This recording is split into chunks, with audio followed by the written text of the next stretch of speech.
And here we are, Uncle Jay's house. We are thawing out the AC unit. It froze up. It's got ice caked all in the coils and the fan blades hitting, and just gotta get all that ice out of there.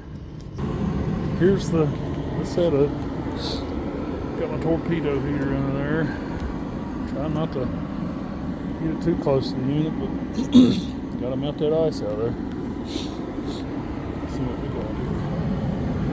Take a peek.